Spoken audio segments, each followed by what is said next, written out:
I'm sorry, if you want to keep your licence fee, BBC, then all of these other things, these commercial profit-making entities, have to be rolled in to the normal BBC. Hi, it's me again, and you might have noticed in the last week, 10 days, tons and tons of stories in the paper about the BBC and the TV licence. Most of them negative, which obviously cheered me right up. But somebody sent me a link to this one, and it sent me off down a bit of a rabbit hole. So I thought we could take a look at it together and maybe have a bit of a chat about it as always, shall we? So let's start. So this was the story in question. BBC records highest global audience ever with 490 million viewers a week. Now, seeing as the UK population is only 67 million, where are they getting these other viewers from? Let's read on. The BBC has achieved the highest ever global audience according to the Global Audience Measure published today, which records the total weekly number of adults accessing the BBC around the world. In 2020-21, the BBC achieved record figures with an average audience of 489 million adults every week, an increase of over 20 million from the previous year. This brings the BBC's global audience close to the 500 million people target for 2022, which the BBC is on track to exceed in its 100th anniversary year. Now, obviously, you can't watch BBC 1 and 2 internationally easily. I mean, obviously, it's possible. You go to Spain and you see EastEnders on in the pubs, don't you? It's fully possible, but it's not easy. So what is getting 456 million adults a week watching internationally from the BBC? Well, it does say here, BBC's international news service reached record levels with 456 million adults using them each week. This includes audiences for World Service Languages, World Service English, World News TV, BBC.com and BBC Media Action. Now, if you've ever been outside the UK and you went on YouTube and you had a look at BBC News or something on YouTube, you'll see ads. They show ads internationally. So this led me down a bit of a rabbit hole because it's interesting to know if they are serving ads on BBC World News and in what countries and how much they could possibly make from it. You think that's interesting? I think that's interesting because in the UK they're saying we don't want to show ads, we want your free money from the TV licence fees. But abroad they're more than happy to show ads. So let's see what we can find out about all of this. So the first thing it led me to was BBC World News Partners, which is the World News website, which is trying to get people to show world news like in their hotels and stuff like that and trying to sell themselves upon them. You know, when you go to a hotel room, there's always CNN on or something. Well, BBC want to be the new version of that. So it says here, download our latest promo showcasing climate change coverage across BBC World News to share with your subscribers now. I am not going to share that with my subscribers now, but if you want to watch a promo about climate change from the BBC, I'll put the link below. You're more than welcome to do it. But this is what's on BBC World News as we speak now, Thursday the 25th of November. And you'll notice a lot of it is very similar, if not the same, as what's on BBC News 20. It's not called BBC News 24, is it? It's just called BBC News Channel now or something. But yeah, it's a lot similar to that, isn't it? It's probably pretty much the same stuff, just with a few more world stuff thrown in. But the main difference between BBC World News and BBC normal news in the UK is adverts. They show ads on there. I thought the BBC didn't like showing ads. I thought, oh no, we can't show ads because that'll spoil it. Everybody enjoys the BBC because we don't show adverts. Well, you do bloody show adverts and you're not scared to do it. And here's a little media agency called Rant, and I believe they're Indian based, and they know how much it costs to advertise on BBC World News. So apparently the per second rate is 210 rupees. So let's have a look. 210 rupees in pounds.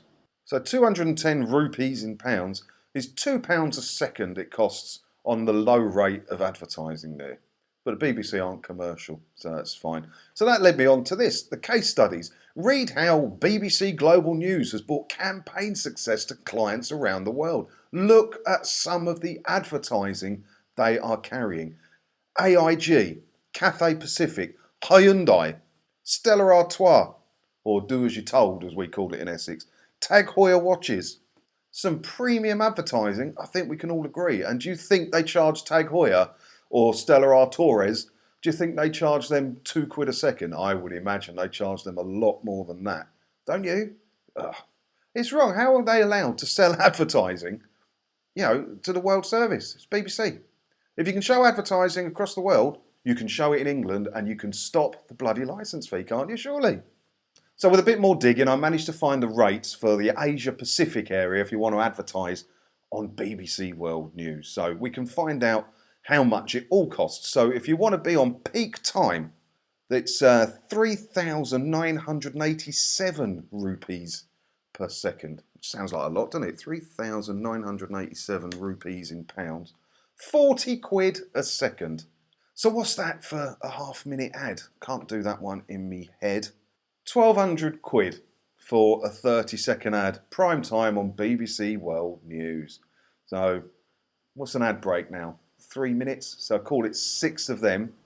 So 6 times 1,200 is £7,200. I should have been able to do that in my head. That's embarrassing, isn't it? £7,200 at every ad break on BBC World News, just in the Asia Pacific region. But it's probably broken down into different regions for advertising purposes. Same shows, but different ads in different regions.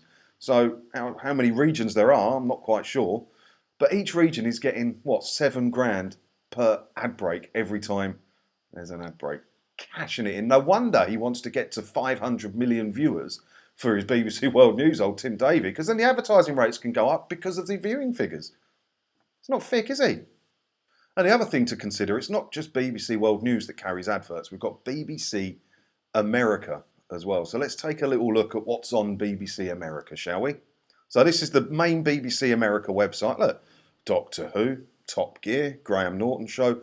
All the shows that you pay for with your TV licence fees are showing for the Americans on BBC America. And guess what they do on BBC America? They advertise and they sell advertising. This is one of the agencies that deals with BBC America advertising, and it's got the demographics and everything here. And oh look, 55% of the viewers are aged 55 plus, very similar to the UK. But the BBC doesn't want to make shows for anyone over the age of 40 in the UK. They're focusing on the kids. BBC America is saying more than half the viewers are aged 55 plus. And you can buy advertising on BBC America. Couldn't find the rates though for that, unfortunately. I did reach out to a couple of agencies, and if they get back to me, I'll let you know.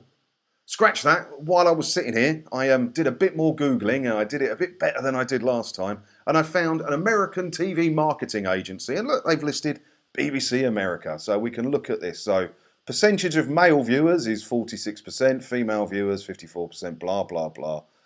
Average age of viewer, 49 years old. Interesting.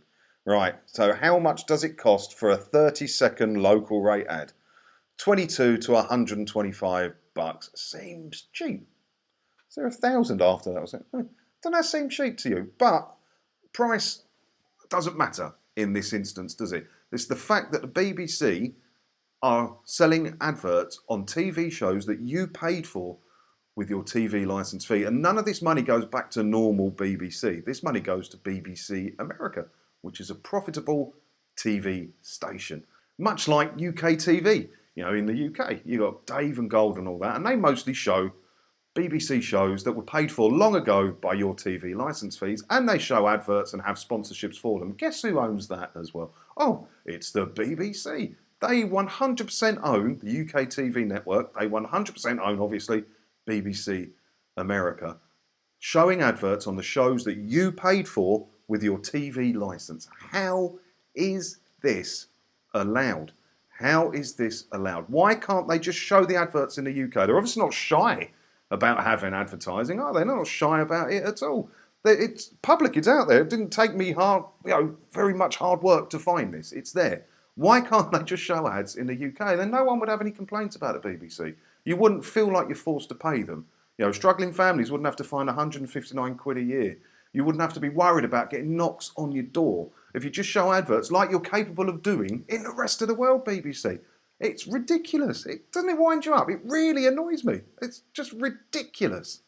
But the more you think about it, the more you think, maybe they don't want to show adverts in the UK for a different reason. Because if you look at this Wikipedia and make of it what you will, one of the most watched TV shows in the history of the UK was EastEnders, and it was the episode where Den served Angie with divorce papers apparently, and it got 30.15 million viewers that night. That night that it was aired. So that's what, half the British population tuned in to watch that. That's crazy, isn't it? Now, if that had ads in it, half the British population seeing an ad, you can charge for that. That's Super Bowl ad kind of money. That. But have a look at it today. Where are we? The latest Barb figures reported that EastEnders' most watched instalment of the week, commencing September 27th, this is the entire of 2021, pulled in 4 million viewers, and that includes catch-up figures. So it's not the people who sat in front of the telly and watched it live, that also includes the people who watched it on iPlayer. There was no iPlayer back when Den and Angie were in it, and half the British population tuned in to watch it. But now they're only getting 4 million. Do you think that's got something to do with why they don't want to sell advertising on BBC One and BBC Two? Because the rates would be so low because no one's really watching it? Do you think that's what it would be? They'd have to really struggle. They've got to fight against all the other channels that might be showing better stuff to try and get that advertising revenue. Whereas they don't have to worry too much about the viewing figures at the moment, do they? Because they're not trying to pull in advertisers. They get money from you lot, well, hopefully not you lot, and definitely not from me, of 159 quid a year. You know, totaling 3.2 billion plus a year just from TV licence fees. But they've got BBC Studios that are selling shows all around the world and selling shows to Netflix, stuff like that. They've got BBC America commercial. They've got BBC World News is commercial. They've got BBC Studio Works commercial. They've got UK TV commercial and more and more and more. I could go on. It's crazy and it's messy. And I'm sorry, if you want to keep your licence fee, BBC, then all of these other things, these commercial profit-making entities, have to be rolled in to the normal BBC. And then, you know, say you get capped at 3.2 billion a year off the licence fees. If you bring in 2 billion a year from your UK TV and your BBC America and all of that, then it means the licence fee requirements for the next year are only 1.2 billion, and we can all take a cut in what needs paying. Do you not think that's fair? How is it fair that we're paying for shows and then you're selling advertising in other countries? It all has to be rolled into one. Cap your licence fee at 3 billion, whatever, which I still think is completely unnecessary amount. I'm just using it as an example. And any commercial money you bring in gets taken off that bill, and then the next year everybody gets a cut, and it can only end up paying like 10, 20 quid a year, which wouldn't be so bad, would it? Still unnecessary, but it wouldn't be so bad. I don't know how they get away with having commercial entities, not just in the UK, around the world, everywhere. They've got these things that make money, and the money doesn't trickle in to the part of the BBC that the licence fee funds, and that is wrong. Properly wrong. Do you not think?